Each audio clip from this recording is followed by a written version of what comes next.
갈라디아 4장 3절부터 11절 이와 같이 우리도 어렸을 때에 이 세상의 초등학문 아래에 있어서 종노릇 하였더니 때가 참에 하나님이 그 아들을 보내사 여자에게서 나게 하시고 율법 아래에 나게 하신 것은 율법 아래에 있는 자들을 속량하시고 우리로 아들의 명분을 얻게 하려 하심이라.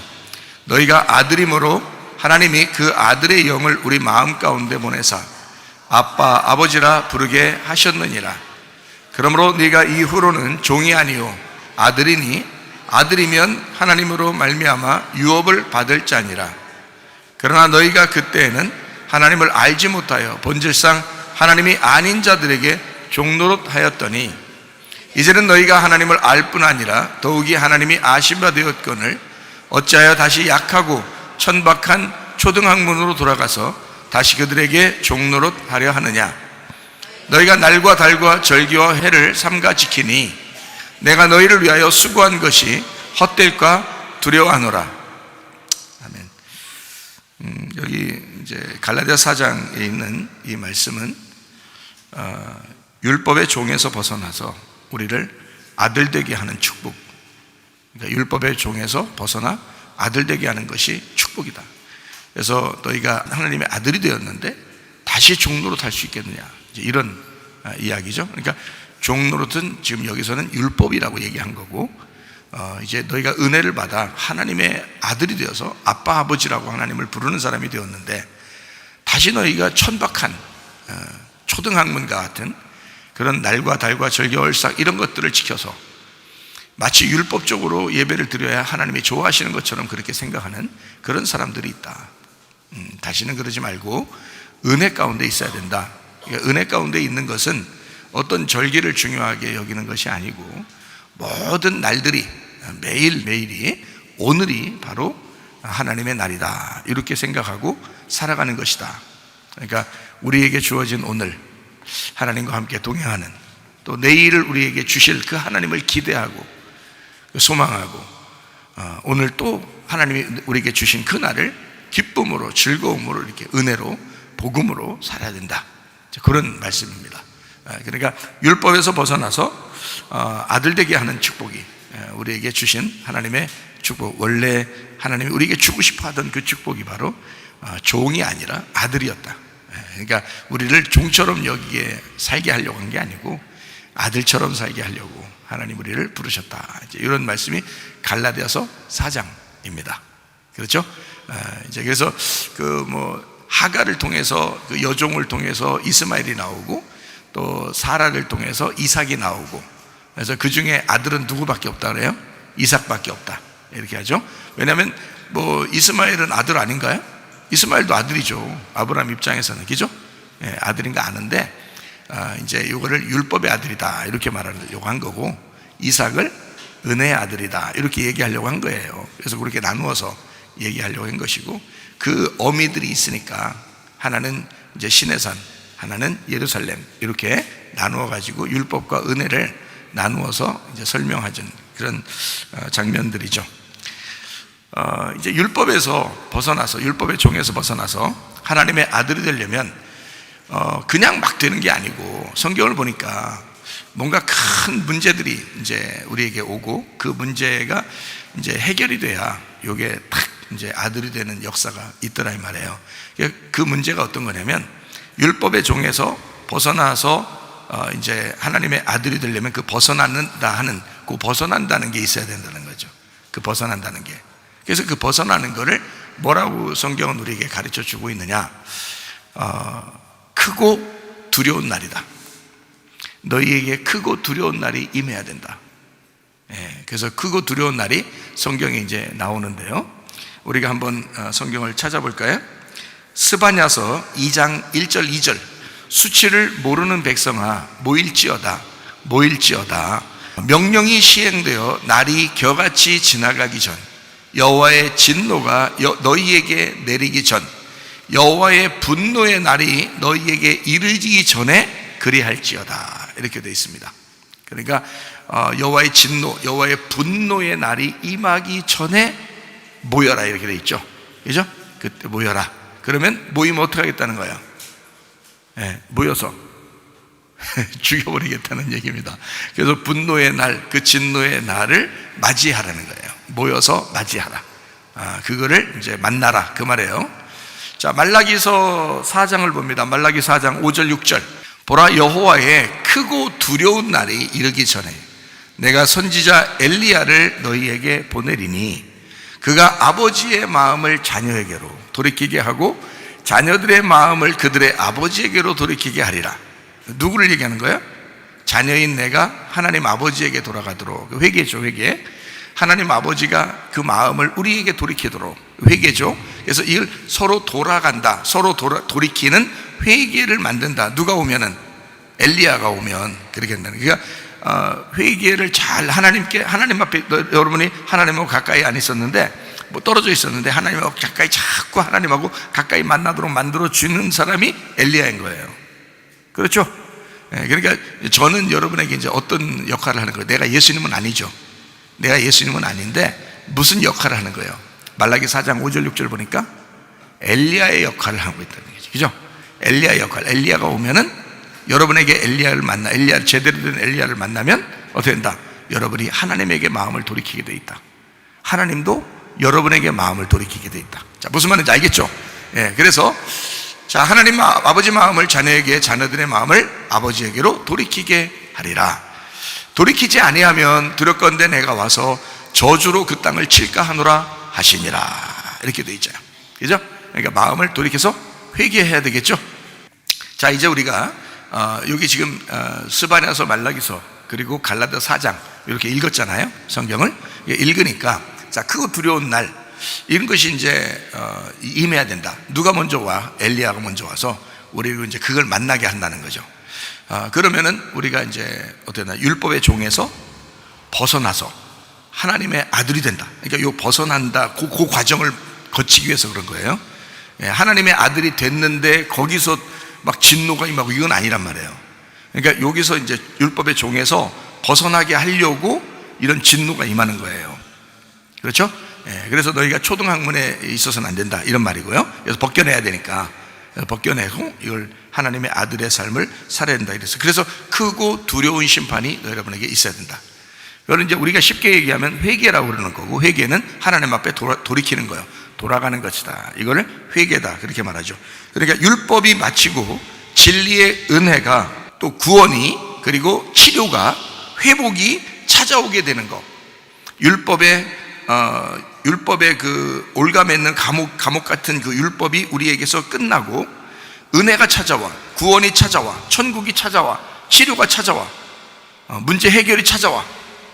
그러면 그게 크고 두려운 날이 임한 것이다, 이 말이에요. 그냥 밋밋하게 이루어지는 게 아니고 회개를 통해서 이루어지는, 그러니까 여기 이제 하나님께 돌아가는 방법이거든요. 그래서 회개를 정확하게 알면 막 무조건 눈물을 흘린다고 회개가 아니라 하나님에게 돌이켜서 오는 것을 회개라 그렇게 말한다겠죠. 그 말이 이제 이게 뭐냐, 이게 율법이 마치고 진리가 찾아오고, 율법이 마치고 은혜와 천국이 찾아오고, 율법이 마치고 치료가 찾아오고, 회복이 찾아온다. 이 말이 뭐냐면 쉽게 얘기해서 내 힘이 모두 꺾여지는 날이다, 이 말이에요. 그게 크고 두려운 날이 여러분에게도 임하셔야 된다. 그래서 내 힘이 다 꺾어지는 날, 내 힘이 다 꺾어지니까 이 속에서 죽음이 일어나겠죠. 그죠? 내 힘이 다 꺾어지니까 죽음이죠. 죽음이니까 이 죽음을 통해서 죽은 자가 부활하는 날, 이것이 그날 이루어지는 거죠. 그러니까 죽는 날이 부활하는 날이 되는 거예요. 여러분 그 사도행전 2장에 보면 말이에요. 사도행전 2장에 보면 요엘서 2장을 설교한 사람이 나와요. 그게 누구예요? 베드로죠. 베드로가 요엘서 2장을 설명했는데 요엘서 2장에 어떤 날이 임한다는 거예요? 크고 두려운 날이 임한다는 거예요. 근데 그게 어느 날 임했다는 거예요? 그날 임했다는 거예요. 그래서 사도행전 2장에는 무슨 일이 벌어졌어요? 성령 충만함이 임했잖아요. 그죠? 성령 충만함이, 그러면 그냥 임했어요? 막 울부짖고 울고 회개하는 사람들에게 임했어요. 울부짖고 울고 회개하는 사람들에게 성령 충만이 임했단 말이에요. 그렇죠? 그러니까 그 날이 사도행전 1장, 2장에 나와 있는 그 놀라운 크고 비밀한 크고 두려운 날이 요엘서 2장에 있었던 것이 이루어졌단 말이죠. 그죠? 그러면 크고 두려운 게 심판을 가져와 사람들을 울게 만들고 가슴을 치게 만들면서 성령의 충만함을 주더라는 거죠. 무슨 말인지 알겠죠? 그게 이제 베드로가 구약을 이제 해석한 설명이란 말이에요. 그러니까 사람들은 만약에 베드로처럼 은혜를 몰랐으면 막 무서워, 크고 두려운 날이 임한대 그러면 정말 마지막 심판, 우리 큰일 났다, 뭐 이렇게만 생각하겠죠. 근데 베드로는 정확하게 구약을 설명을 알고 있었기 때문에, 주님을 만나보니까 알고 있었기 때문에 이게 이제 크고 두려운 날이 우리를 망치는 날이 아니라 우리를 다시 세우는 날이구나, 이 날이 우리를 다시 세워주는 부활의 날이구나 라는 것을 깨닫게 된 거죠. 다시 말하면 내 옷이 벗겨지는 날이구나. 내 옷이 벗겨지면 슬프죠. 이제까지 입고 있었던 옷이니까 그걸 벗겨지면 슬프잖아요. 그럼 내 옷이 벗겨지는 날에, 그날에 어떻게 내 옷을 벗겨놓고서 몇 년 있다가 예수님 옷 입혀주겠어요? 아니죠. 내 옷이 벗겨지면 바로 주님의 옷이 입혀지는 거예요. 그래서 내 옷이 벗겨지는 날이 크고 두려운 날인데 그 날에 주님의 옷이 입혀지는 날이라는 거죠. 내 뜻이 망가지는 날, 여러분 기도하다 보면 여러분 뜻대로 막 기도하죠. 하나님 이렇게 좀 해주세요, 저렇게 좀 해주세요, 정말 죽겠어요 이러면서 기도하는 때가 있죠. 근데 어떨 때 보면은 참 더럽게 응답이 안 올 때가 있죠. 그리고 그렇게 말해도 막 무슨 허공에다가 얘기하는 것 같고 뭔가 막 확실하게 뭔가 누가 얘기 좀 해줬으면 좋겠는데 얘기를 전혀 안 해줄 때가 있죠. 그죠? 그래 놓고 지나고 보면 또 어떤 게 또 이루어져 있고, 뭐 그건 기도하지도 않았는데도 이루어지고 있고, 이게 이상하게 그런 걸 보면 순전히 내 뜻대로 된 거예요, 하나님 뜻대로 알아서 자기가 그냥 알아서 하시는 거예요. 알아서 자꾸 자기가 알아서 다 하는 거예요. 그러니까 자, 내 뜻대로 내 생각대로 막 이렇게 하려고 하는 것이 어떻게 돼야 돼? 뭉개져야 되죠. 이것이 뭉개져야 주님의 뜻이 이루어지는 거란 말이에요. 근데 사람들은 자기 뜻을 자기가 기도했으니까 반드시 그렇게 돼야 된다고 생각하는 거예요. 그렇죠? 자기 뜻을 정해놓고 하나님 앞에 기도하면서 반드시 이 일이 돼야 되겠습니다 라고 하는데 안 되면 서운한 거야. 자기가 결정해놓고. 그러니까 하나님이 그렇게 한다고 한 것도 아닌데도 자기가 그렇게 해놓고서 안 되면 막 기분 나쁘다고요. 왜 그랬어요? 자기 뜻이 이게 통과되질 않은 거예요. 자기 뜻이 너무 강한 거죠. 그러면 자기 뜻이 너무 강하면 하나님 입장에서는 어떻게 해야 되겠어요? 크고 두려운 날을 줘야 되겠죠. 그래서 이 사람의 뜻을 뭉개버린다, 파괴시켜버린다. 그리고 하나님의 뜻을 갖다가 심어줘서 결국 하나님의 뜻만이 이루어지도록 만드는 거죠. 내 뜻대로 마옵시고 아버지의 뜻대로 되기를 원하나이다, 이렇게 하도록 만든단 말이죠. 예수님이 자기가 십자가 지기 싫다고 아무리 얘기해도 대안돼요. 눈 하나 시끄다는 하나님 아버지가 눈 하나 시끄. 그러니까 예수님한테조차도 눈 하나 시끄다는데 여러분한테 어떻게 하겠어? 코 하나 시끄도 안 해요. 귀도 시끄도 안 하고 눈도 시끄도 안 해요. 눈썹도 시끄도 안 해요. 예수님한테도 시끄도 안 해요. 왜냐하면 그냥 대답도 안 해. 그냥 예수님이 혼자 얘기하다가 안 될 것 같으니까, 예수님 혼자 이거 이 잔을 넘겨주십시오 안 될 것 같으니까 마지막에는 어떻게 해? 그냥 내 뜻대로 마옵시고 아버지 뜻대로 되기를 원하나이다 하고 딱 끝나잖아요. 그래서 십자가 지러 가잖아요. 아버지 뜻이 지라고 하면 내가 그냥 짓게요 하는 거죠. 마찬가지예요. 여러분 뜻이 아무리 정해져 있어도 결국 이루어지는 건 하나님의 뜻이에요. 그러면 아니 목사님, 그러면 내가 뭐 기도도 안 하고 내가 그냥 아버지 뜻대로 다 되기 그냥 내 마음대로 그냥 아무렇게나 하고 있으면 아버지 뜻이 다 이루어지겠네? 그런 걸 뭐라고 성경에 방종이라 그런다는 거예요. 방종. 네가 하나님을 우습게 한다는 거죠. 하나님 앞에 우리가 간구하고 기도하는 건 당연한 거고요. 하나님을 우리가 믿는 행위란 말이에요. 그게 하나님 앞에 기도한다는 그 자체가 믿음이라고요. 우리가 믿는 거라고, 하나님을. 대신 내가 믿음으로 기도했으면 내 뜻이 이루어지길 원하지 말고 하나님 아버지의 뜻이 이루어지길 원하라는 거지. 그래서 내 뜻이 파괴되고 하나님 아버지의 뜻이 이루어지는 걸, 그 날을 크고 두려운 날이다, 이렇게 이야기하는 것입니다. 회개라고 하는 걸 제가 가만히 오늘 화장실 가서 앉아 있다 보니까 회개라는 걸 생각이 딱 들더라고요. 화장실에 앉아 있어 보니까 회개는 뭐냐, 간단히 얘기해서 똥 싸는 거지, 이런 이제 생각이 탁 번뜩 들어오는 거예요. 회개가 뭐라고요? 똥 싸는 거지. 그러면 봐요, 회개가 똥 싸는 거지. 그러면 똥을 쌌으면 똥을 왜 싸요? 속에 뭐가 쌓여 있으니까 싸는 거 아니에요, 그죠? 그 뭐가 쌓여 있으니까 이게 똥 싸는 거예요. 그러니까 한마디로 말하면 똥을 못 싸면은 여기에 뭐가 차? 자꾸 똥이 차는겨. 에? 그러면 이걸 갖다가 싸서 버려야 되는 거죠. 그러니까 이런 말이죠. 버려야 되느니라. 이런 말이잖아요. 그러니까 버려야 되느니라. 근데 자꾸 안 버리면 이게 독이 쌓여요, 이게. 그래서 똥독이 쌓이니까 여기 똥독이 올라오면 말이에요, 승질이 막, 그래서 승질 내는 사람 가만히 봐요. 똥독 올라가지고 이게 얼굴이 빨개져 가지고요, 이게 똥독 올라서 막 승질. 똥만 그 사람이 잘 싸면요, 이게 또 내려가, 이게. 독이 막 쌓인다면, 독이 쌓이면 화나요, 안 나요? 화나죠. 화나니까 승질 내, 안 내? 승질 낸다고. 안 냈으면 좋겠는데 이거를 자꾸 이렇게. 그러면 이게 답이 뭐야? 이게 화내고 승질 나서 이게 확 독이 올라오는 걸, 이거를 해결할 수 있는 방법이 있어요. 뭐예요? 똥 싸면 되는 거야. 똥 싸면 해결되는 거예요. 이 독이 해결되더라는 거예요, 그죠? 그러면 회개라는 게 뭐냐? 회개는 똥을 싸는 것이다. 회개는 똥을 싸는 것이고, 똥을 싸면 독이 사라져. 회개하면 독이 사라져 버린다 이거지.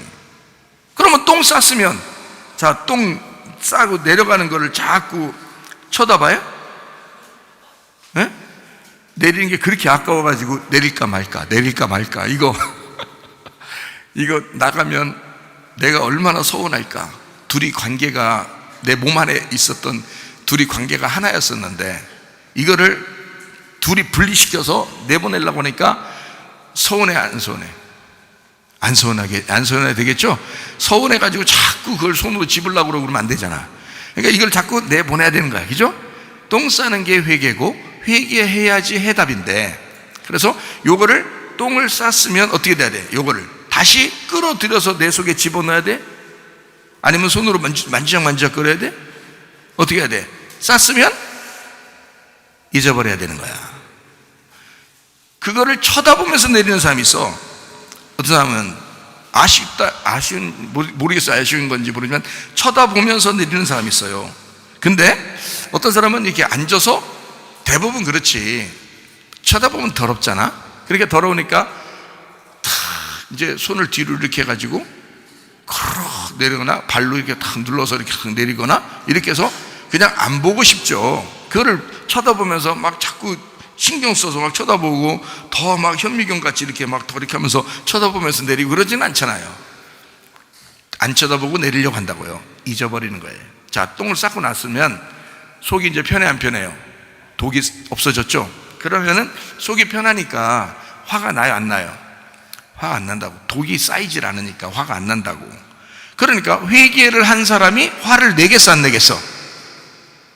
잘 들어. 그러니까 지금 제가 얘기하는 거, 지금 똥 싸는 거 그 생각, 상상을 하려고 하지 말고, 지금, 자, 회개를 하면, 자, 똥을 쌌으면 독이 안 올라오니까 화가 안 나겠죠? 근데 왜 화가 나는 것은 왜 그래? 독이 찼기 때문에 그래. 아직 회개가 덜 되게, 똥을 덜 싸서 그런 거란 말이야. 자, 그러니까 똥을 완전히 싸버려. 회개를 완전히 해버려. 잊어버려. 그러면 독이 쌓여, 안 쌓여? 없어져. 그러면 화가 나나 안 나? 그러니까 이 사람 화 내는지 안 내는지 보면 은혜 받았는지 회개했는지 안단 말이에요, 이게. 예? 회개했는지, 지금 은혜 받아서 회개했는지, 지금 회개 안 하고 지금 아직도 헤매고 있는지 금방 안다고. 승질 내는 거 보면. 그렇죠? 승질 내면 안 돼. 교회 사람들은요, 승질 내면 안 돼. 똥 쌌으면 잊어버려야 돼요. 회개하고 잊어버려야 돼. 자, 뒤를 자꾸 똥 쳐다보면서, 뒤를 쳐다보면서 사는 사람 있어? 없죠? 밥 먹을 때도 한 덩어리 떠다가 놓고서 다시, 아까우니까 자기 몸과 일치가 돼서 서로 연합해서 하나 돼서 살았었는데 그게 나갔으니까 얼마나 서운하겠냐고. 그래서 담아다가 다시 한 그릇 딱 놓고서, 밥도 먹을 때, 국 이렇게 먹을 때 된장이 좀 부족하면 그것도 한 그릇씩 이렇게 한 숟갈씩 이렇게 집어넣고 이렇게 먹고, 그런 사람이 누가 있겠냐고. 그 누가 있겠냐고 얘기하려고 했던 거예요. 예. 그 누가 있겠냐고, 그런 사람이. 마찬가지로 잊어버리는 거야. 회개했으면 잊어버려야 돼. 근데 회개해놓고 또 자꾸 그 짓을 똑같이 해. 회개해놓고 똑같이 아유 하나님 나 화 안 낼게요 또 화내, 욕심 안 낼게요 또 욕심내. 아니 그게 이거 똑같은 거 아니에요 지금. 한 그릇 떠다가 갖다 놓고서 같이 된장국 섞어 먹는 거 똑같은 거 아니에요 지금. 좀 간 맞춘다고 말이요. 그렇게 하는 거 아니야. 그게 얼마나 지저분하고 더러운 행동이냐고요 여러분. 그러니까 욥이라는 사람은 어떻게 했어요? 자기가 이제까지 옛날 율법적으로 살았던 이 모든 자기의 삶을 더럽게 여기고 막 한숨 쉬고 안타깝게 여겨서 막 슬퍼하고 이거를 더럽게 여겨서 치워버리고 주님 다시 내가 주님 만났습니다, 주님 발견했습니다 이러잖아요 욥도. 그렇죠? 그러니까 욥기서 42장에 하나님의 축복, 너에게 아들 7과 딸 3을 주면서 다시 너를 회복시키는 축복을 해주겠다 이렇게 하나님은 약속하잖아요. 그죠? 놀라운 축복이네. 그러니까 우리는 이 회개라고 하는 것은 완전히 벗어버려야 된다. 율법의 종에서 우리가 벗어났다 그러면 다시 율법으로 돌아가서 되겠느냐 이거야. 은혜로 살아야 된다, 복음으로 살아야 된다, 진리로 살아야 된다, 회복된 상태에서 살아야 된다, 치료받으며 살아야 된다. 그렇죠? 다시 돌아가면 안 된다 이거야. 옛날 운명으로 다시 돌아가면 안 됩니다. 우리는 하나님의 운명을 타고 새롭게 태어난 사람들이에요. 그런 거듭난 사람들이에요. 그게 긴가민가한 사람은 회개하시면 돼요. 하나님 앞에 내가 오늘 말씀 듣고 내가 하나님의 자녀로 다시 태어납니다 하나님, 그러면 되는 거지. 그걸 갖다가 아닌 것 같은데 계속 뒤쳐다보면 안 된단 말이에요. 하나님의 자녀 되면 돼. 그러면 오늘부터 새롭게 되면 되는 거예요. 자, 그게 회개니까 그런 것입니다. 하나님 아버지가 아들을 포기하는가? 그렇지 않죠. 근데 우리는 절대 포기를 안 해요. 왜 하나님의 아버지는 왜 우리를 절대 포기 안 하면, 하나님은 자기 아들을 죽이고 우리를 산 거예요, 아들로. 그러니까 우리를 하나님의 아들 삼았기 때문에 우리를 아빠, 아버지라고 하나님 부르게 만드는다겠죠. 자기 아들을 죽이고서 그 값으로 우리를 샀기 때문에 우리는 포기를 안 한다고, 하나님이 죽을 때까지는. 문제는 우리가 하나님을 포기하는 거예요. 사람들이 우리가 뒤에 똥을 쳐다보기 위해서 회개하지 않고 뒤를 자꾸 쳐다봄으로써 하나님을 자꾸 포기하는 거잖아요. 그러면 안 된다는 거예요. 그 복음이라는 진리를 위해서 뒤에 있는 율법을 멀리하고 똥을 치워버리고 잊어버리고 회개하고 주님을 바라보고 가야 된다는 거지. 그러면 우리가 아빠 아버지라고 하면서 주님을 따라가는 거죠, 하나님을. 그런데 자꾸 율법으로 돌아서면 안 된다 이런 얘기거든요. 그런데 하나님 아버지는 자기 아들을 포기했어요, 우리를 살리려고. 그렇죠? 자기 아들을 포기했어요. 요한복음 1장 14절에 인간에게 자기 아들을 보냈어요. 말씀이 육신이 되도록 했단 말이에요. 원래는 육신이 되면 잘못된 거죠. 말씀은 말씀으로 존재해야 돼요. 말씀이 말씀으로 존재하면 그걸 하나님이라 그러는 거야. 무슨 말인지 알죠? 말씀이 그냥 원래 말씀이면 그냥 하나님인데 이게 육신으로 오면은 그게 죄인이 되는 거예요. 그러니까 하나님 아버지 입장에서는 자기 아들을 포기한 거죠. 말씀이 육신이 되어서 우리 가운데 거하셨다. 이게 그의 영광을 보니 아버지의 독생자의 영광이요 은혜와 진리가 충만하더라. 그래서 은혜와 진리가 충만한 말씀 그 자체가 우리에게 죄 용서를 위해서 오신 거야, 육신으로. 그러니까 하나님은 자기 아들을 포기했다. 자, 생각해봐요. 아들을 포기했어요. 인간들에게 보내느라고 자기 아들을 포기했어요. 자기 아들을 포기하고 인간들에게 보냈다고. 무슨 말인지 알겠어요? 그게 뭐라고 그래? 인간에 보냈으니까. 인간에게 보냈으니까 부활이라고 그래, 십자가라고 그래. 십자가라고 그래요. 죽음을 위해서 보낸 거예요. 그죠? 그러니까 인간에게 보내서 죽기 위해서 보냈다. 자, 봐요. 여자가 선악과를 먹게 할 때 누구한테 먹게 했어요? 여자가 아담에게 먹게 했죠. 아담에게 여자가 선악과를 먹게 할 때 아담이 먹었어요, 안 먹었어요? 그래서 야, 무슨 짓 하는 거야? 너 누굴 꼬시려고 그래 지금? 너 나를 먹게 하려고 그러는 거야? 이랬으면 이제 하와만 죽는 거예요, 여자만. 그런데 여자가 선악과를 자기가 먹어보고 그때까지는 하나님이 안 나타나셨습니다. 왜냐면 반쪽짜리니까. 잘 생각해봐요. 그죠? 하와가 먹었을 때는, 선악과를 먹었을 때는 반쪽짜리 죄란 말이에요. 반쪽짜리 죄. 응? 무슨 말인지 아시겠어요? 반쪽짜리 죄라고. 아담의 반쪽짜리 죄라고 하고요. 근데 선악과를 아담에게 여자가 먹였을 때 어떻게 돼요? 먹어요, 안 먹어요? 먹어요. 먹고서 어떤 죄가 되는 거야? 하나가 되는 거예요. 죄가 하나가 되는 거예요. 그죠? 그러니까 여자가 먹었는데 그것은 먹으면 돼, 안 돼? 원래 안 되는 거야. 약속을 누가 받았어요? 하나님 아버지한테 아담이 받았어요, 약속은. 그런데 여자가 먹은 거야. 근데 모르고 먹어도 그건 죄예요. 그죠? 선악과를 모르고 먹어도 그거는 선악과를 먹은 죄라고. 그걸 아담만 아는 거예요. 그러니까 여자가 죄를 진 거야. 이거를 자기가 먹어줌으로써 죄인이 되는 거잖아. 그렇죠? 아담이 그걸 먹을 때 죄인이 되는 거예요. 그러면 예수님이 우리에게, 인간에게 왔다는 것은 뭘 나타내 주고 위해서 그런 거예요? 죄인 되었다라는 것을 나타내 주는 거예요. 예수님이 자기는 안 내려오면 돼요. 안 내려오면 그러면 죄인이 안 돼요, 영원히.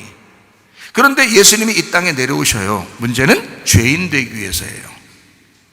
다시 말하면 나하고 같은 죄 가운데 있기 위해서란 말이에요. 그렇죠?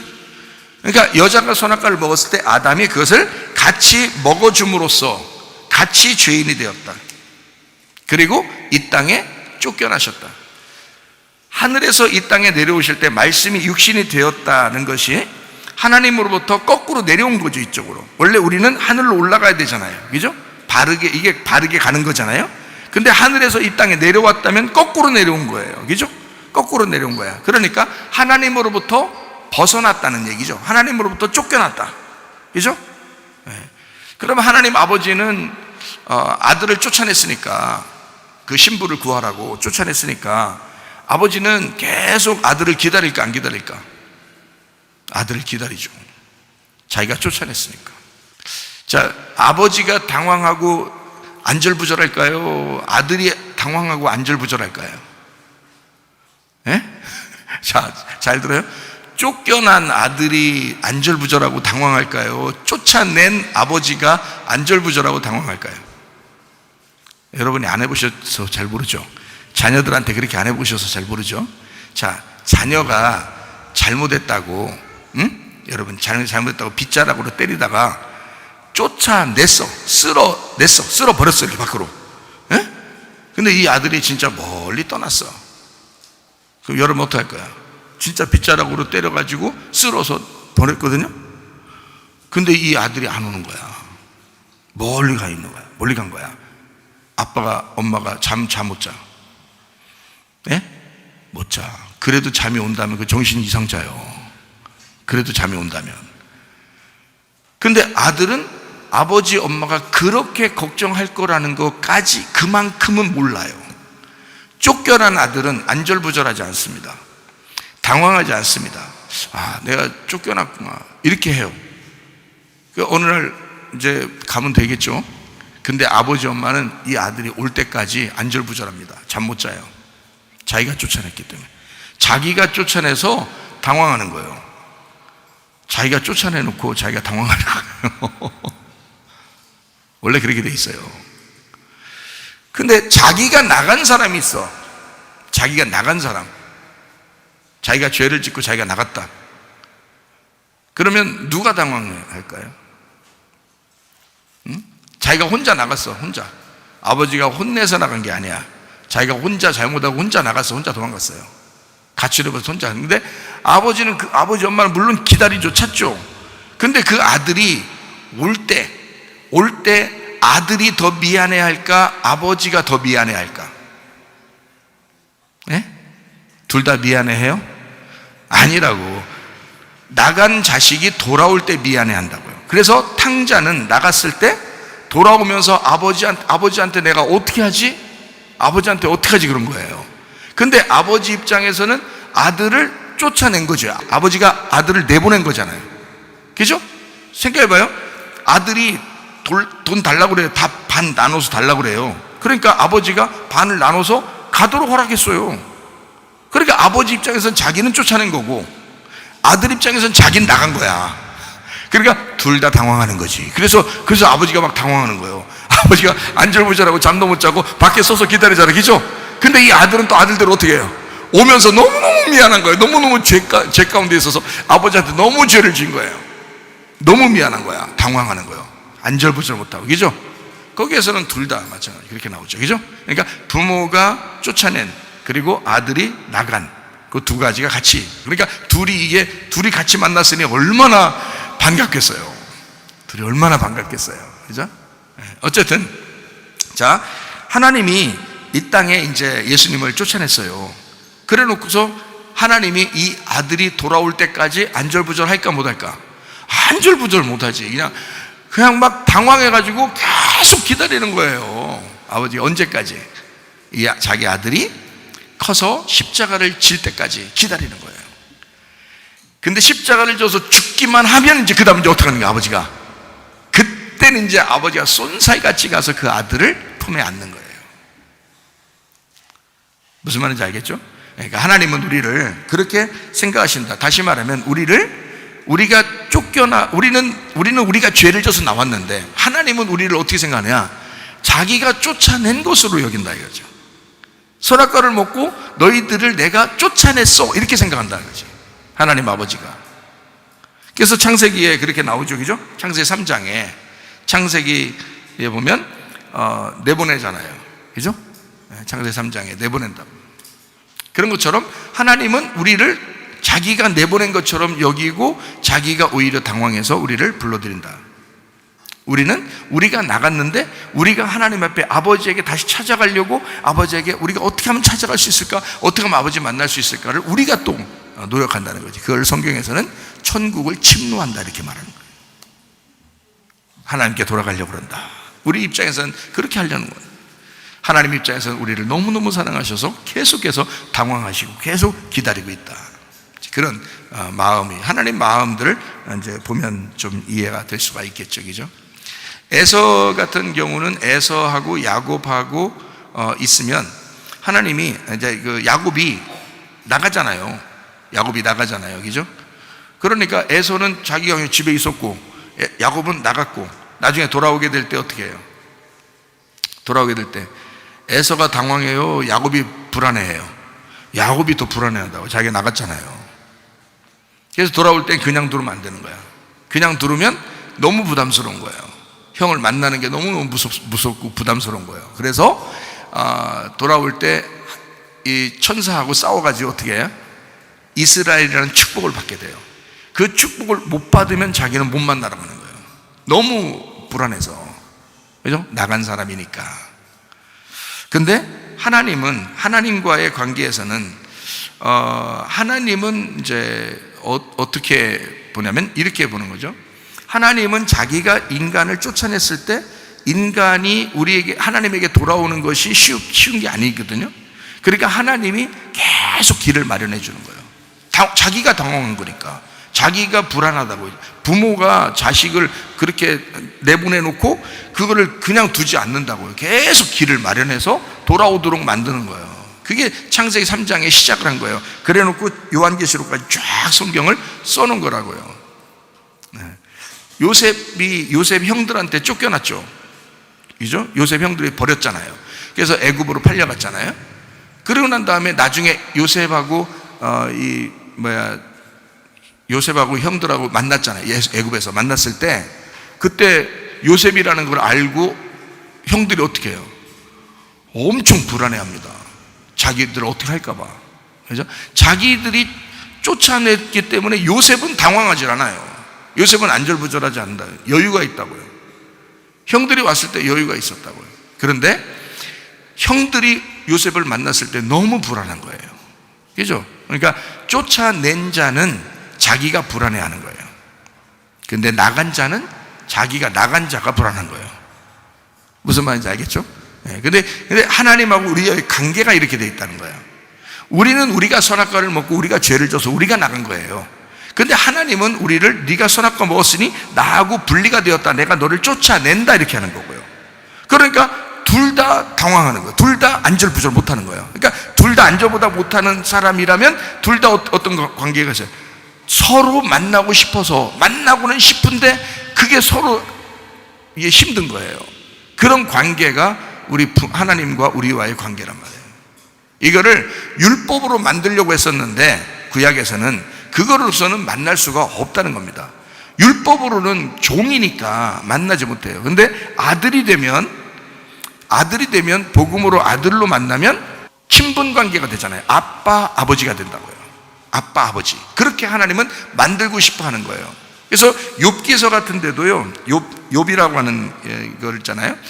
이게 우리가 율법의 죄 가운데 있다가 복음으로 돌아오면은 그거를 뭐라고 그러냐면, 하나님의 아들이 이 땅에 내려왔는데 죄 가운데 있어서 죽었어요. 부활해서 다시 하나님께 올라가는 거를 갖다가 성경은 뭐라고 표현하냐면, 요한복음 16장 10절에 의에 대하여라 함은 이렇게 돼 있어요. 그러니까 하나님 아버지에게 돌아갔다, 내가 아버지께로 가는데 너희가 나를 못 본다, 이게 의롭다는 거예요.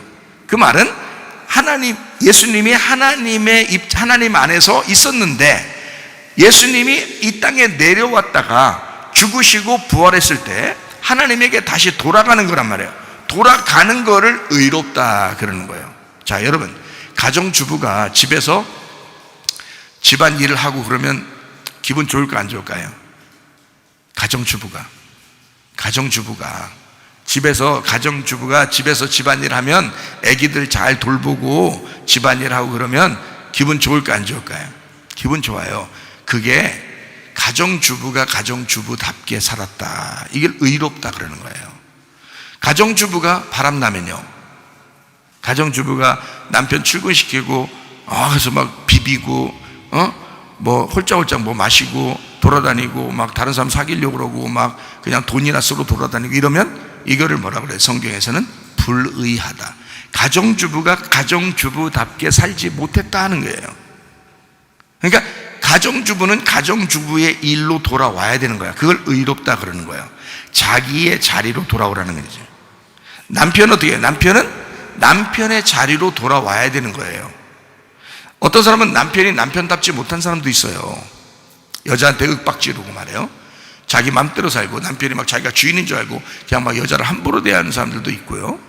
이렇게 이 남편이 남편으로서의 일을 못할 때 그걸 불의하다 그래요. 근데 남편이 남편으로서 일하게 되면 어떻게 돼? 의로워지는 거예요. 그러니까 자기 자리가 있어요. 자기 자리로 가면 의로운 거예요. 목사는 목사 자리가 의로운 거예요.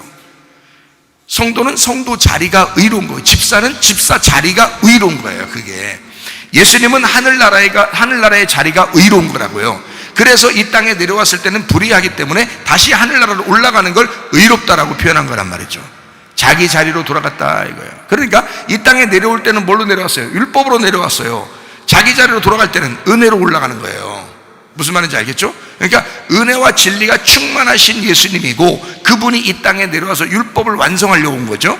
율법을 완성하러 와서 율법을 끝내고 다시 의로운 은혜와 진리의 자리로 가시는 거란 말이에요. 그죠? 그거를 의롭다라고 말씀하신 거란 말이에요. 자, 그러면 욥은 어떨까요? 욥이라는 사람. 욥의 1장 2장을 이렇게 보면, 1장과 2장을 보면 욥이 어떤 사람, 아들, 딸이 있어요, 없어요? 있죠. 욥이라는 사람이 아들, 딸이 있어요. 그러니까 그 아들, 딸이 누구예요? 아들, 딸이 누구냐고. 그러니까 아들, 딸이 누구예요? 어려운 질문인가요? 아들, 딸이 누구예요? 욥이죠. 욥. 누구냐고 그럼 물어봤잖아요. 지금 뭐예요가 아니라 요 아들, 딸이 누구예요 그랬잖아요. 아들, 딸은 욥이라고요. 예? 지금 어디라겠어요? 욥기서 1장과 2장을 얘기했죠. 욥기서 1장과 2장에 그 아들, 딸이 누구라고? 욥이라고요. 예, 어렵지 않죠? 예. 욥이라고요.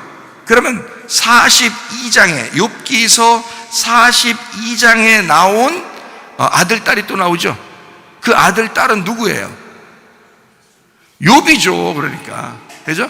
그러면 욥기서 1장과 2장에 나온 아들, 딸은 누구한테 넘겨줬어요? 그 아들, 딸을 죽었죠.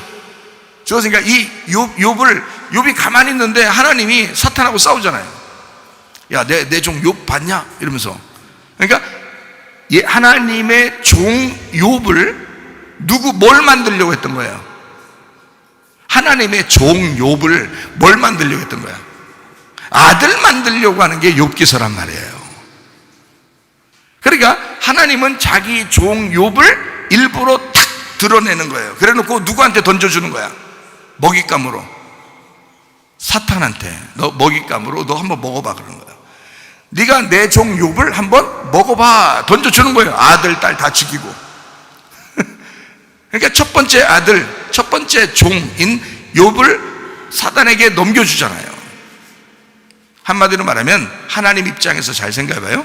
하나님 입장에서는 욥을 쫓아낸 거란 말이에요.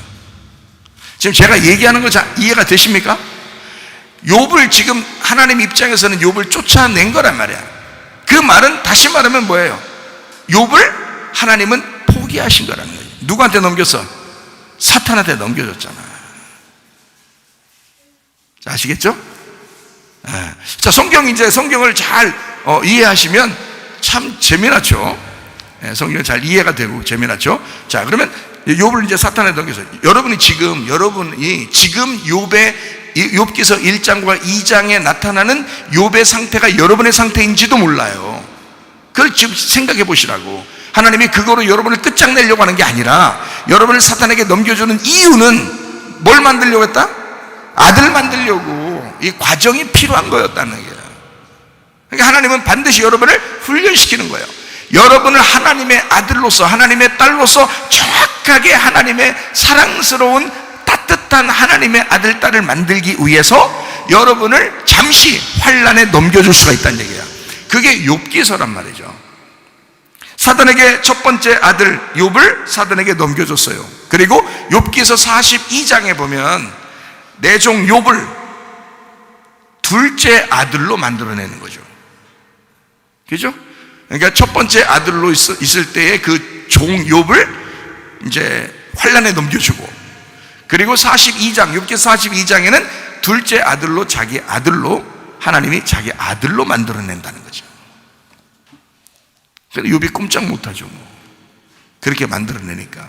그러니까 욥이 어떻게 해요? 하나님을 이제 알겠다는 거죠. 뭘 알겠다는 거야? 성경의 원리를 알겠다는 거야.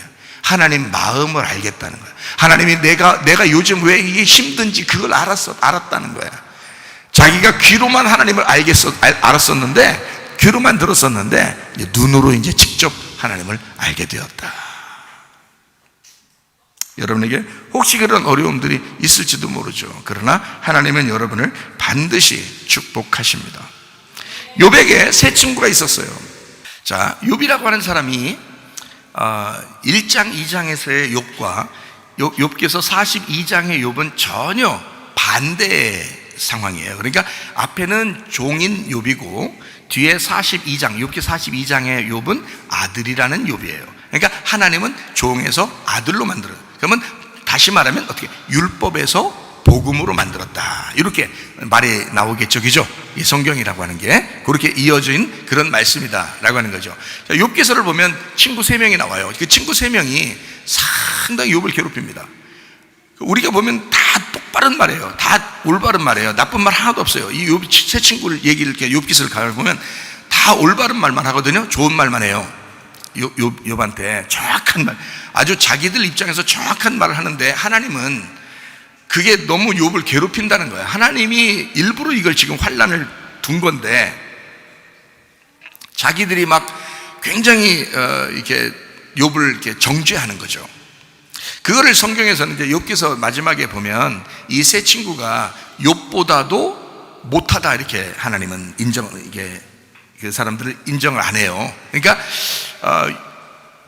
욥보다도 못하다고 인정하는 거죠. 그 세 사람을. 그래서 이 세 사람에게 뭐라 하냐면 욥한테 가가지고 자기들을 위해서 제사를 드려달라 이렇게 부탁을 하라고 해요. 그러면 너희들 말은 내가 안 들어도 욥의 말을 듣고 니네 용서해 주겠다 이런 거예요, 하나님이. 그러니까 한마디로 그 앞에 있는 욥의 세 친구의 이야기들은 거의 다 율법적인 이야기들이었다는 얘기예요. 율법적인 이야기들. 그래서 하나님은 그 세 명의 이야기가 별로 좋지 않게 여긴 거예요. 근데 우리가 보면 상당히 좋은 얘기들이에요. 근데 그 좋은 얘기들을 가만히 우리가 생각해 보면 욥기서를 보면 선과 악을 정확하게 나누는 그런 선과 악을 나누는 율법적인 이야기들이에요. 율법적인 이야기들이니까 아무래도 그거에 이제 당하는 사람은 욥 같은 사람은 너무 힘들었던 거죠. 자기를 좀 부드럽게 위로해 줬으면 좋았을 텐데 정확하게 막 탁탁탁 나누니까 너 이거 잘못했잖아, 너 이렇게 했잖아, 너 혹시 이래서 하나님이 그런 거 아니야? 계속 그러는데 하나님이 그냥 이건 종을 아들 만들려고 지금 과정을 만들어낸 건데 막 그냥 자꾸 정죄하니까 욥이 너무 괴롭고 막 내가 뭐 잘못했는데 하면서 계속 아당아당 거리고 막 이런단 말이에요. 그런데 마지막에 보면 그 3명 친구의 이야기가 다 끝나고 한 사람이 나옵니다. 그죠? 누구죠? 엘리후라는 사람이 나와요. 그 엘리후라는 사람이 나오는데 그 사람이 이야기했을 때는 하나님이 뭐라고 하네요. 그 사람 이야기는 다 옳다는 겁니다. 참 희한하죠, 그죠? 그리고 욥도 그 사람이 얘기할 때는 바득바득 우기지 않습니다. 그 엘리후라는 사람이 얘기하고 난 다음에 바로 욥이 회개하는 거예요. 하나님 만나서 하나님이 엘리후가 이야기 끝나자마자 하나님이 싹 나타납니다. 그리고 욥을 회개시키는 거예요. 그러니까 마지막 이게 이제 하나님의 말씀이었던 거예요. 이 엘리후가. 그래서 그 엘리후는 잘못했다는 얘기가 없어요. 성경에, 욥기서에. 그래서 엘리후라는 사람이 어떤 사람인가를 제가 궁금해서 한번 찾아봤어요. 엘리후가 어떤 사람인가 봤더니 이 사람이 바라겔의 아들 엘리후라 이렇게 나와 있어요. 바라겔의 아들 엘리후라. 다른 사람들은 그냥 욥의 친구들이에요. 그냥 욥의 친구로만 나와요. 그러니까 그 사람들은 결국 누구였다는 욥의 친구니까 욥이었던 것이. 무슨 말인지 아시겠어요? 욥의 친구니까 욥과 같은 사람이라는 거죠. 그래서 욥과 같은 율법이란 얘기야. 근데 엘리후는 아버지가 달라요. 아버지가 바라겔이에요. 바라겔의 아들 엘리후 이렇게 나와요. 엘리후가요. 아하, 이 사람은 이게 아버지가 있었구나. 아버지가 있었구나. 아버지가 있는 아들은 잘 안 건드는 거잖아요. 아버지가 있는 아들은 하나님도 안 건드는 거예요. 그러니까 여러분 아버지가 누구신지 잘 한번 생각해 보시고 아버지를 존중하셔야 됩니다. 바라겔의 아들 엘리후니까 바라겔의 아버지죠. 바라겔. 그래서 바라겔이 뭔가 봤더니 바라크엘입니다. 바라크엘. 바라크 여러분 아시죠? 바라크 축복하다, 무릎 꿇다. 그다음 엘 하나님, 축복하시는 하나님, 무릎 꿇게 하는 하나님. 그 바라겔의 아들 엘리후. 엘리후라는 이 단어가 엘하고 울이라는 말의 합성어입니다. 엘하고 울. 그러니까 엘이라는 말이 하나님이고요, 울이라는 게 꼬다라는 말입니다. 꼬다. 이렇게 실처럼 꼬아졌다 이런 말입니다. 그러니까 하나님하고 엮인 사람이다. 하나님하고 엮인 바라겔의 아들이다 이 말이에요. 하나님하고 엮였다. 그러니까 하나님하고 엮인 거니까 이건 하나님인 거예요. 그러니까 하나님인데 이 하나님이 인간의 입으로 말을 한 거죠. 그러니까 엘리후 이야기는 잘못된 게 없는 거죠. 그 엘리후가 그래서 자기는 성령으로 이야기한다, 자기는 성령에 의하여 이야기한다 라고 뉘앙스를 풍깁니다. 얘기하면서 엘리후가요. 그러니까 이건 뭐냐면 하나님 아버지의 말씀을 가진 하나님과 엮여 있는 하나님의 영이었던 거예요. 그러니까 이 엘리후가요, 바라겔의 아들 엘리후가. 자, 그렇게 하나님은 결국 여기서 새 친구는 그렇게 표현하지 않았지만 바라겔의 아들 엘리후가 나오고 난 다음에 하나님은 다시 나타나서 이 욥을 어차피 종에서 아들로 만들려고 했던 거기 때문에 아들, 바라겔의 아들이 등장하고 그 다음에 이어서 욥에게 하나님의 아들들과 딸들을 주는 겁니다. 무슨 말인지 알겠죠? 그러니까 첫 번째 그 욥에서 두 번째 욥으로 만들어내는 거죠. 땅의 욥에서 하늘의 욥으로 만든 거죠. 율법의 욥에서 은혜와 진리의 욥으로 만들어내는 겁니다. 무슨 말인지 아시겠죠? 이렇게 하나님은 바꾸신다. 자, 어떻게 됐을 때 이 사람을 이런 식으로 바꿀까? 어떻게 됐을 때? 자기를 포기했을 때. 주님, 나는 아무것도 아니네요. 하나님 만나고 나니까 욥이 고백한 게 그겁니다. 하나님, 난 아무것도 아니네요.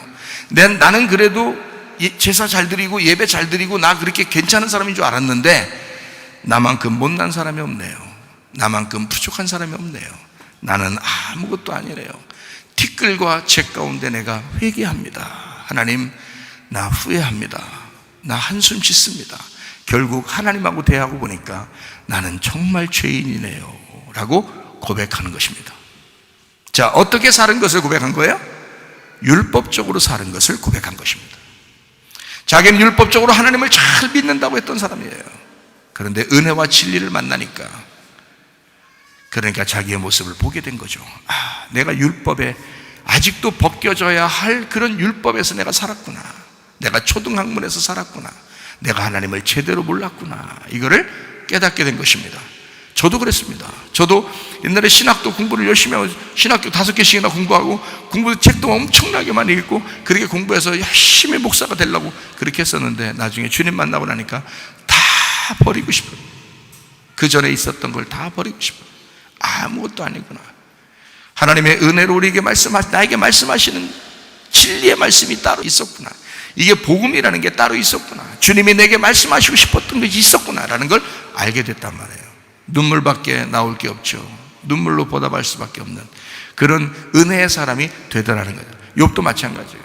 우리가 하나님의 아들이 돼서 하나님 아빠 아버지 할 때는 막 까불로 돌아다녀라 그런 의미가 아니죠. 성경에서 하나님하고 정말 가까이 하나님하고 하나가 된 그 아들로서 아빠 아버지라고 부를 수 있는 사람이 돼요. 너희가 율법에서 벗어났기 때문에 그렇게 부르는 거지, 원래부터 그 안에 있었으면 그렇게 못 부른다는 거죠.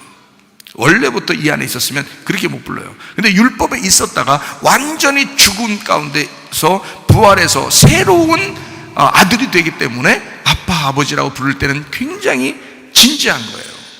아빠 아버지 할 때는 굉장히 진지한 거라고. 그거는요 그냥 막 불러대는 주여 주여가 아니고 아버지의 뜻대로, 한 번을 불러도 아버지의 뜻대로 내가 살겠습니다 하는 그런 의미의 부름이라고요. 자, 이해가 되시겠죠? 무슨 말인가? 예. 자, 우리 열왕기상 3장을 보면 솔로몬이 재판을 합니다. 유명한 재판이죠. 어떤 재판을 해요? 예? 예, 두 여자가 있는데 아들 둘이 있었어요. 근데 그 두 아들을 갖다가 이제 같이 자는데 같은 집에서 같이 자요. 또 희한하게 둘이 같이 사는 거죠. 뭐 하는 짓이야 이게? 예? 둘이 같이 살아요. 남편들이 어디 갔나 모르지만 하여튼 둘이 같이 살고 있었어요. 둘이 같이 살고 있었다는 얘기는 뭘 얘기하는 거예요? 지금 제가 손을 이렇게 모았잖아요. 예, 둘이 두 여자가 아니라 한 여자였다는 것을 얘기하는 거라는 거지. 그러면 두 아들도 같이 있었네. 같은 집에 두 아들이 같이 있으니까 두 아들도 어떻게 했다는 거예요?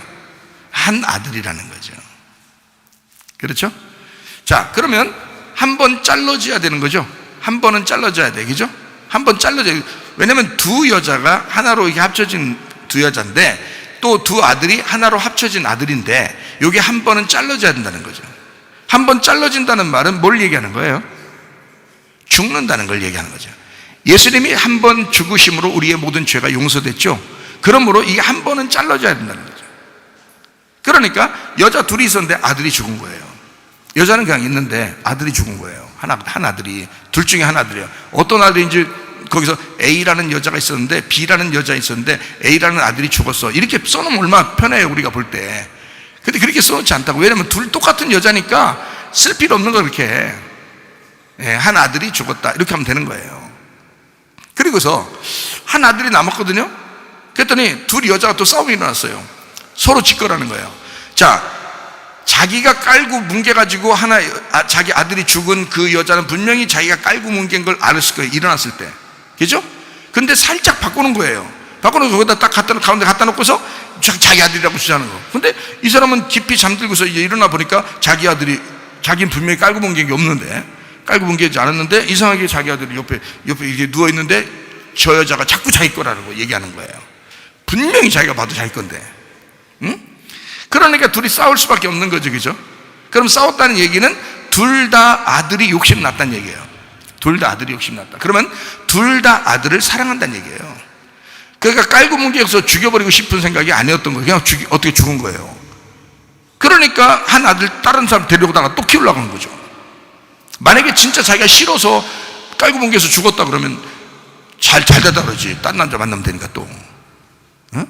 근데 저쪽 여자의 아들을 데려다가 또 키우려고 하잖아요. 그 말은 그 사람이 이 아들을 미워하는 게 아니란 말이에요. 자, 무슨 말인지 아시겠죠? 그러니까 우리가 성경을 정확하게 알아야 되는데, 이게 뭐냐면 두 여자가 두 여자로 보니까 이해가 안 되고, 두 아들을 두 아들로 보니까 이해가 안 되는 거야. 이게 두 아들이 하나들인 거예요. 두 여자가 아니고 하나였던 거예요. 그러면 이게 뭘 설명하려고 했던 거예요? 두 여자가 하나의 아들이 죽었다. 자, 어떻게 된 거예요? 두 여자는 하나 여자고, 두 아들은 둘이 아니라 하나인데 하나가 죽었어요. 그러니까 하나 남은 거죠. 그럼 이건 죽어야 돼, 안 죽어야 돼? 안 죽어야 된다. 하나 죽었어요. 뭐가 죽은 거예요? 하나 죽어야 된다니까. 먼저 하나가 죽어야 돼. 그리고 두 번째 건 안 죽어야 되는 거예요. 근데 안 죽어야 되는데 또 이거 그냥 네 것도 되게 말고 내 것도 되게 말고 여자가 이거 말이에요. 욕심이 한도 끝도, 이게 반 자르자는 거예요. 반 잘라서 공평하게 갖자는 거예요. 자, 그러니까 솔로몬이 딱 보니까 저게 진짜 나쁜 거예요. 저게 분명히 자다가 애를 깔고 본 게 죽였구나, 이렇게 생각, 누구도 다 할 수 있죠. 예? 솔로몬이 뭐 결혼을 한두 번 해봤어요? 예? 솔로몬 자식들이 한두 명이냐고. 솔로몬이 그냥 결혼도 많이 하죠. 여자들도 많지. 다 알아 그거. 그래서 저건 못됐네 저거. 예? 이렇게 생각을 했을 거란 말이에요. 그래서 근데 그 진짜 엄마는 어떻게 했어요? 진짜 엄마는 저 주라는 거예요. 죽이지 말고 반 나누지 말고 주라는 거야. 그게 하나님의 사랑인 거예요. 그게 하나님의 생명나무인 거예요. 그 여자가 이 아들을 내 거 안 돼도 좋으니까 이 아들을 저 여자에게 주셔요. 저 여자가 이 아들 때문에 생명을 얻을 수 있다면 이 아들을 주었으면 좋겠습니다. 이게 생명나무의 열매예요. 이게요. 그러니까 솔로몬이 딱 봐도 누구 이 아들의 엄마는 진짜 엄마 누구야? 딱 봐도 금방 알지. 그걸 갖다 뭐 솔로몬의 엄청난 지혜의 뭐 재판이라고 그러는데, 솔직히 누가 봐도 금방 알지. 그걸 무슨 놀라운 지혜의 재판이라고 그래요. 그걸 금방 알죠. 그 엄마, 생명나무의 열매를 가진 엄마가 진짜 엄마인 거예요. 근데 그 엄마는 과감하게 어떻게 했어요? 눈물을 흘리면서 이 아들을 포기한 거예요. 내 아들 아니어도 좋으니 저 여인이 생명을 얻었으면 좋겠습니다. 자르지 마세요. 분리하지 마세요. 구분하지 마세요. 저 여자가 나고 내가 저 여자입니다. 이 아들이 죽은 아들이고 죽은 아들이 내 아들입니다. 이건 거예요. 하나님 아버지의 마음이죠. 생명나무의 마음이죠. 아들을 포기했더니 솔로몬이 누구한테 줘? 자, 포기한 사람은 다시 얻게 되는 아들을 얻는다 이 말이에요. 그게 부활의 아들이라는 거예요. 여러분, 자, 남의 걸 포기하는 건 쉬워요, 안 쉬워요? 쉬워요. 그런데 자기 걸 포기하는 건 쉬운 게 아닌 거예요, 사람들이. 근데 자기 거를 포기하는 게 진짜인 거예요. 무슨 말인지 알아요? 자기 거를 포기했더니 하나님이 부활의 아들로 주시더라 이거야. 그게 하나님의 형상인 거예요. 하나님의 형상을 우리에게 주시려고 하는 거예요. 우리는 짐승의 형상대로 살았어요. 그렇게 살았던 사람들인데 우리를 죽여주세요, 나를 죽여주세요, 나를 포기합니다. 그러면 하나님의 형상으로 우리를 다시 만들어 주신다고요. 자, 무슨 말인지 아시겠죠? 그러니까 나를 포기하면, 자기 걸 포기하는 건 쉬운 게 아닌데 자기를 포기하면 하나님의 것으로 갚아주신다는 거지. 이게 잃어버림의 축복이라고 하는 것입니다. 내 것을 잃어버리면 내 것을 다시 돌려주는데 정확한 나를 알게 하신다. 내 것을 잃어버리게 하고 하나님의 것을 내 것으로 정확하게 나를 알게 해서 돌려보내주신다. 그게 하나님의 법칙입니다. 창세기 1장 같은 경우는 인간을 만들고 하나님의 형상대로 인간을 창조하셨다 그랬어요. 사람들이 창세기 3장부터 하나님의 형상을 잃어버리기 시작합니다. 그렇죠? 그럼 하나님께서는 하나님의 형상을 다시 회복하기를 원하시죠. 하나님의 형상을 회복하려고 하신다. 그게 성경이라는 겁니다. 그러면 여러분의 모습이 그냥 여러분의 모습으로 있으면 되겠어요? 안 되죠. 끊임없이 우리는 뭐 해야 돼? 회개해야 되죠. 그 회개가 뭐예요? 하나님께 돌아가는 거죠. 그러면 뭘 얻으려고 하는 거예요? 나를 잃어버리고 하나님을 얻겠다고 돌아가는 것이란 말이죠. 나를 잃어버리고 내 형상을 잃어버리고 하나님의 형상으로 닮아가겠다고 하는 거 아닙니까? 그러니까 하나님 앞에 돌아간다는 것이 회개인데, 나의 형상을 잃어버리고 내 껍질을 벗어버리고 알맹이 하나님의 형상으로 돌아가려고 하는 거, 이게 진짜 우리의 모습이라는 거예요. 하나님은 우리를, 하나님의 말씀을 통해서 우리를 발견하도록 하는 거죠. 이게 하나님의 아들을 통해서, 이 땅에 내려오신 하나님의 아들을 통해서 우리를 발견하게 하는 거예요. 그래서 그 아들이 뭐라고 하냐면 우리한테, 너희들이 나를 따라오려면 십자가를 지고, 자기를 부인하고 십자가를 지고 따라와라. 그 말은 너 죽음으로 오라는 거예요. 자기가 그 길로 갔으니까 자기가 아버지 뜻대로, 나를 아버지 뜻대로 되기를 원하나이다, 그렇게 했을 때 그가 죽음으로 갔잖아요. 그러니까 우리가 주님을 따라가려면 우리도 죽으러 가는 거예요. 그죠? 이 마지막 때예요. 인내로 너희 영혼을 얻는다 그랬는데, 사람들이 자기 살려고 얼마나 발버둥 칩니까? 특별히, 그죠? 그러나 여러분과 저는 어떻게 할 때 하나님의 것으로 다시 우리에게 갚아주신다는 사실을 깨달아요? 예, 우리가 죽음으로 갈 때, 죽기를 각오할 때 하나님은 우리에게 부활의 아들을 우리에게 안겨주신다. 두 번째 아들이 되게 하신다. 내가 율법의 종으로서 살면서 열심히 하나님을 한번 섬겨보려고 했었는데, 진짜 하나님을 아버지로, 하나님의 아들로 아빠, 아버지라고 부를 수 있도록 만들어 주시려고 하신 것이다. 그게 하나님의 목적이었다. 남의 것을 포기하는 것은 쉽겠지만 자기가 자기 것을 포기하는 것은 진짜 어렵습니다. 그래서 자기가 자기 것을 진짜 포기하는 게, 그게 포기예요. 내 거 되면 포기하도록 만드는 것이 하나님의 뜻입니다. 그게 성경이고, 그 성경이 하나님의 원함이에요. 하나님께서는 내가 내 거라고 주장하려고 하는 것을 다 포기하기를 원하셔요.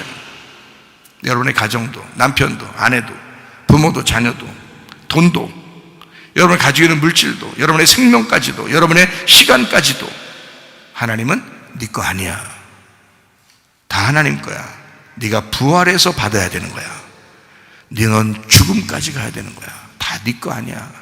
네가 죽었을 때, 너 자신을 포기했을 때, 너를 잃어버렸을 때 다시 너에게 진정한 너를 돌려줄 거야.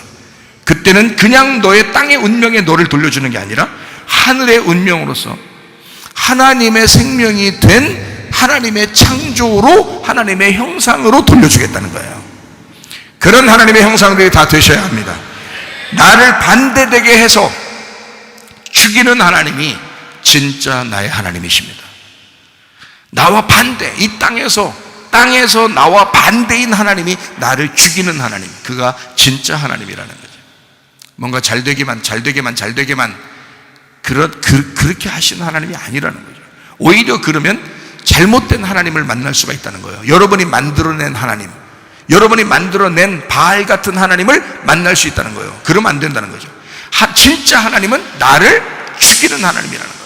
나를 만나서 크고 두려운 날, 그 크고 두려운 날을 만나게 해서 그 율법의 종으로서의 있었던 모든 껍질을 싹 다 벗겨버리는 그런 하나님이 진짜 하나님이시다. 그래서 우리는 뭐라고 하나님 앞에 기도해야 되느냐? 내 뜻대로 마옵시고 아버지의 뜻대로 되기를 원합니다. 내 뜻대로 된다면 오히려 잘못된 것이다. 내 뜻대로 된다면 우리는 어쩌면 잘못된 하나님을 잡고 있는지도 모른다. 그러나 하나님의 뜻대로 된다면, 내 것이 포기되고 하나님의 뜻대로 된다면, 그러면 진짜 하나님을 만난 것이다. 부활의 목적을 위해서 십자가를 져야만 했던 그 주님, 하나님의 아들처럼 여러분과 저도 하나님 아버지가 우리의 아빠, 아버지가 되셔서 율법의 종에서 벗어나 하나님의 진정한 아들들이 돼서 주님과 동행하다가 주님 만나시기를 바랍니다. 우리 하나님 아버지의 사랑과 은혜를 감사를 드립니다. 아버지 하나님, 나의 모든 것이 잃어버려지고 오직 예수 하나님의 아들을 우리가 얻게 도와주시고, 하나님 두 번째 아들로, 부활의 아들로 자라나 하나님 아버지를 아빠, 아버지라고 부를 수 있는 주의 사람들이 다 되게 도와주옵소서. 율법의 종으로 살지 아니하고 복음의 아들로 살다가 주님 만나게 도와주옵소서. 예수님 귀하신 이름 받들어 기도 올리옵나이다. 아멘.